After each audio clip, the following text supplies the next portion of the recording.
এলাৰ্মিং। অসমীয়াত এলাৰ্মিং এই শব্দটোৰ অৰ্থ হ'ব আতংকজনক বা ভয়জনক বা ভয়ংকৰ, অৰ্থাৎ যিয়ে আপোনাক ভয় খুৱায় বা চিন্তিত কৰি তোলে।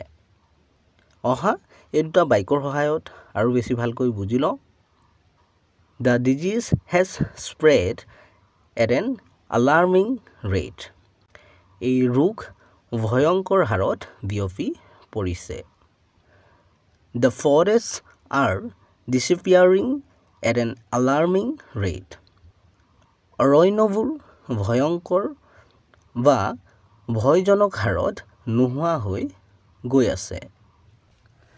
চেনেলটো ছাবস্ক্ৰাইব কৰি ল'বা, কাৰণ এনেধৰণৰ ভিডিঅ'বোৰ ইয়াতে পাই থাকিবা।